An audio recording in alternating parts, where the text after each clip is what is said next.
Hey everybody, how's it going? Matt McNeil coming to you from the garage. And I am working on this Creepshow Creep. This is version 2.0. Posted a video not too long ago about this guy. Just mentioning him from across the room because I was fishing up a couple of Jerry's.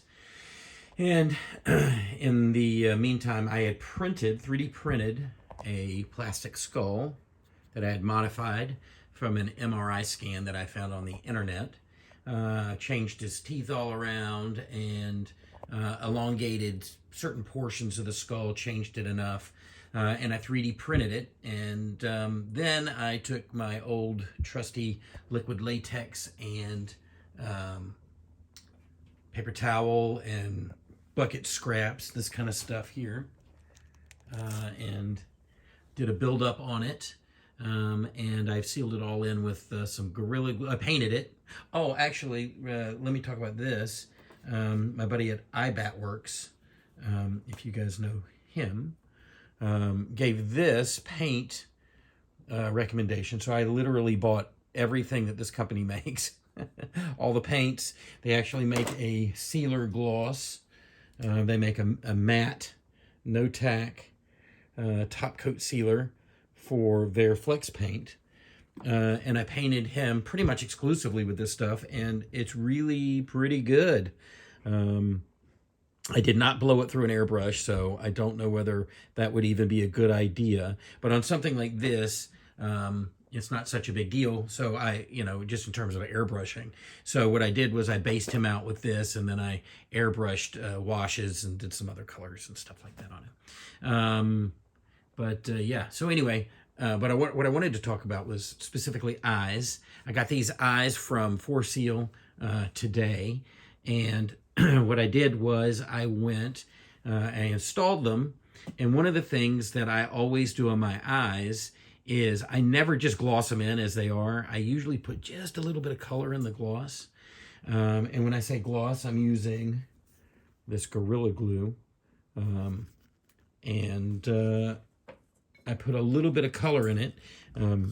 This is after the fact. I've done two colors in this, but I started with that sort of that yellow color. You see the yellow that's kind of on the sides. So I put a couple of drops of ink. Actually, it wasn't that ink. It was this ink, this color. Because if you look at the reference photos of Raoul from the movie, his eyes kind of just had a little bit of a yellow kick to him, just a little kind of a dirty, gross, jaundiced look.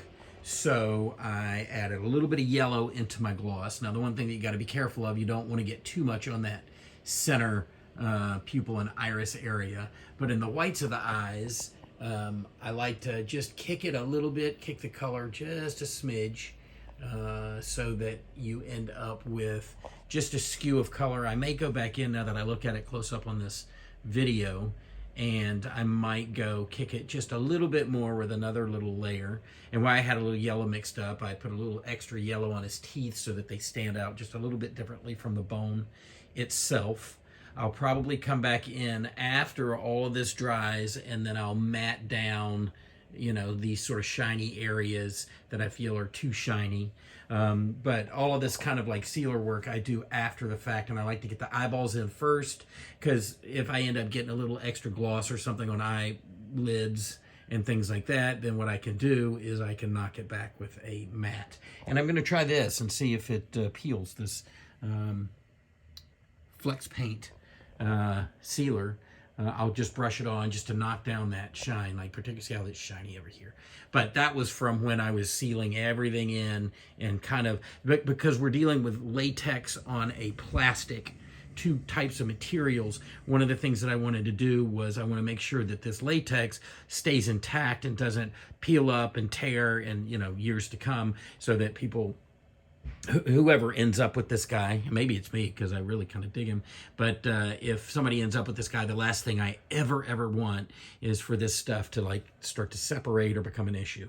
So I do everything that I can to kind of minimize that, and I think that kind of giving it a little bit of a, and I don't want to call it a glaze, but really kind of going over all the like crucial areas and making it one sort of piece, like, literally with the glue on top, gluing it to the bone and all of that stuff, just as a final kind of deal, and then going back after that and making things that need to be matte colored, but or not colored, but the quality of finish. So there you go. The other thing that I've done on this guy is he is made with that. I don't know if you guys know the sort of mask stands that I've been working with, but I made him compatible with that. But in addition to that, I printed up a shoulder set here with that same kind of size,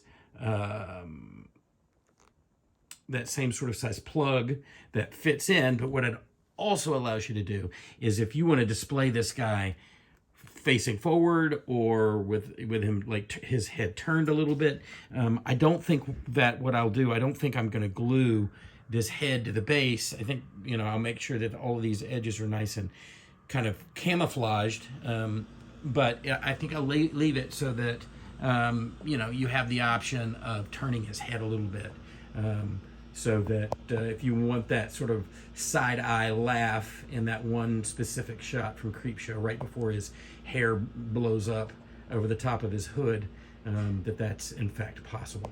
So yeah, there you go. I also have the idea that maybe once Halloween is over, I might try to buy a couple of those Halloween skeletons on clearance and pull the heads off of those and see if I can't figure out a way to graft this head onto a full body skeleton and maybe make a full body creep with this head, and, you know, corpse out his hand, and you know, get a cloak for him and all that stuff. So that may be in the works. We'll see how that works out. But this was always one of my favorite designs that Tom Savini ever did. I was obsessed with anything animatronic and corpse-like back in the 80s. So anyway, this is my tribute to him. And yeah, I'm still working on him. And I think this guy looks a lot like our friend Raoul, which is great. But back to the point. When you gloss your eyes, you don't always just have to put clear on them. You can put just a little bit of color in it, so that what you end up with is something that skews itself a little more complementary towards the color palette that you've got going on overall. So there you go. I hope everybody's having a good night, and happy Halloween. Talk to you guys soon.